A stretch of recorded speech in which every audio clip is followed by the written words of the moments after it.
The woman really wants you to be ambitious. She gets turned on and she gets so zoned in on you when you're highly ambitious. You're crushing the gym, you're working on your goals. And if she says, "Baby, you work too hard, take it easy, don't worry, we have enough money, that's fine. I don't care about getting another Lamborghini." If you listen to her, she'll lose attraction, respect for you.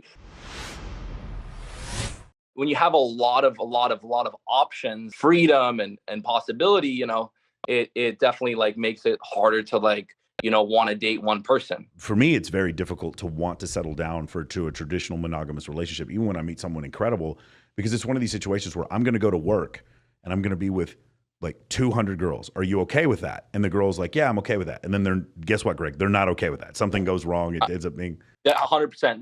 They can act so chill in the very beginning for the first, maybe month or two, but then, you start to realize actually like, even if they pretend to be chill, like it does affect them. And so that's definitely tough. If you're around a lot of women, you're living this also, like I'm living this lifestyle where like, my priority is my business Yeah. and my brand. And part of that requires getting attention and doing X, Y, and Z. It's good to have a partner that completely understands that, that's on board with that.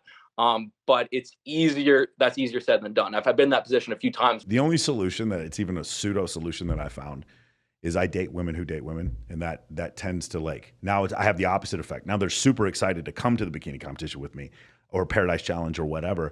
That's the only thing that I found that work. And I live in a place, Las Vegas, where there's a ton of women that are like a ton of women here that are like that. So it just, that part has made it a little easier for me so I can be like completely and totally honest. Because I don't care what a woman tells you. A heterosexual woman, if you have been with a lot of very beautiful women, if she asks you, have you been with her? You're going to say yes, and she's going to say she's fine with it. She's not fucking fine with it. I don't care what she says. If you're dealing with a woman who's like really attracted to women and you say yes, she's like, that's awesome. There's nothing wrong with that. So that's the only like pseudo solution that I found to this issue, is to do something like that where you have like this thing, this extra component that's in common, right? Otherwise, traditional monogamy is very difficult in a place like, I mean, obviously you're 3 orders of magnitude more famous than I am, but like for someone like us, it's a very difficult thing to do. Yeah, that is the problem, right? It's like sometimes I get this vibe whenever I go back home for Thanksgiving or Christmas that like it is a function of my immaturity or that I'm a bad guy because I haven't chosen to settle down. And I'm like, I don't understand that at all. Or like this belief that, well, I'm going to turn 50 and be alone and therefore I'm going to feel lonely. I have friends of mine who are 60 and they're not lonely. This is like a different like question and topic if you're talking to men of very high status that have a ton of options. Yes. It's like this is kind of like a conversation that definitely comes up in those realms. It is definitely something hard to wrap your head around of like, I'm just going to be with XYZ with this one person for the next, forget about 20 years, just even like 5 years, Yeah. Definitely something that's very hard to wrap the head around. Yeah, I just found like ultimate honesty up front, and then you kind of can filter out what's going to work and what's not going to work, and that's been definitely the biggest game changer for me. Because, Greg, here's the craziest thing, right? You'll go up to a girl and you straight up be like, "Hey, listen, I just want to let you know traditional monogamy is not what I'm looking for right now. I think you're amazing," and then you expect them to just get up and walk away, and they just don't. And here's the other thing: you said something else, bro. You said you are more focused on your business. And the thing is, to a lot of men, they're like, oh, he's more focused on his business. He's going to have trouble with women, not realizing, no, it's the opposite. You are more focused on your business. You're not more focused on this gorgeous woman who just came into your life. And therefore, she is starving for your attention, validation, whatever. And that's another thing I found is like the more I just focus on my business, the more women want to come into my life because they can see a path or purpose that I have, and which goes back to evolution, access to scarce resources, or men who have the probability to gain resources. Those are the ones that are the most attractive. So here you've built a business basically where you're showing success, and on top of that, a physique that is masculine with the V-shaped torso and all this kind of stuff.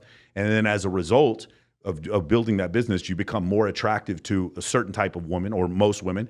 And then in this type of situation, you're not even trying to do it for that purpose. And yet that's exactly what ends up working out for you. And now you have more options because of it. And now it becomes more confusing on whether or not you want monogamy. Yeah. You know what? I think it's actually one of the most attractive things. The woman really wants you to be ambitious. She gets turned on and she gets so zoned in on you when you're highly ambitious. You're crushing the gym, you're working on your goals. And if she says, baby, you work too hard, take it easy, don't worry, we have enough money, that's fine. I don't care about getting another Lamborghini. If you listen to her, she'll lose attraction, respect for you. She wants you to go, like, absolutely be a good partner, like show up, X, Y, and Z. But she wants to feel like you are going out to conquer. Like, absolutely. Like, sometimes that's like what women will tell me. Like, one of the most attractive things I find about you is like your ambition. Like, it's hard to find men that are just highly ambitious. Even if your girl's telling you, hey, slow down, you worked hard in the gym, take a break, take it easy, this and that. Don't. Keep going. Go hard, spend time with your girl, but just have your eyes on the prize, because they do not want you to be that malleable person that like gives it, okay, yeah, we'll just watch a movie, I'll do this work later. They might think they want it for a moment, and then once you give in fully, they're losing attraction. All right, so since we're going here, I'm going to say something a little bit controversial here, okay?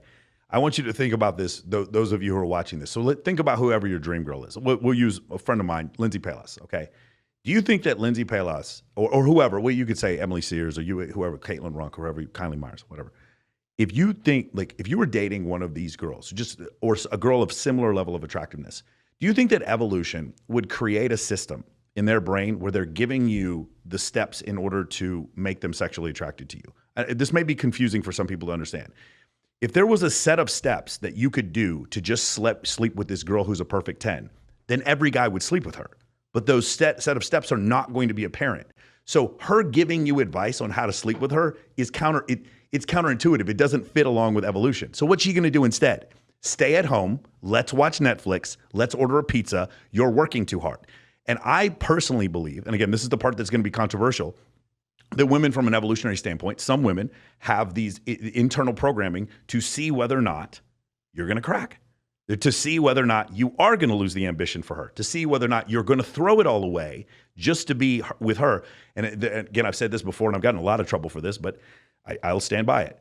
Women tell men their advice when it comes to women, just be yourself. And I think they give that advice so they can tell who the beta males are quicker. That's my personal opinion. I know a lot of people don't like that idea, but I personally think that's what it is. It's very difficult. Women want to be able to sift through, this guy is an overachiever, alpha, this guy is a beta, and then if he pretends like he's an alpha, then it confuses me with his fake Patek watch and his rented Lambo. I don't know who's who, and so I'm confused. So I need to tell all of them to just be themselves, and that way I can quickly tell these are the alphas and these are the betas. Anyway, sorry. If you don't, go ahead and you can write me ugly messages in the comments if you disagree, but that's what I believe, and that's what evolution points to. Yeah, like there's some women that can be extremely like self-aware and logical and like, this is what I respond to. But most women, what they say they want, what they respond to are two completely different things. Isn't it incredible, bro? Like how many girls tell me that they're sapiosexual and they're dating like an illiterate male stripper. Like bro, it's so crazy to me how frequently I see this.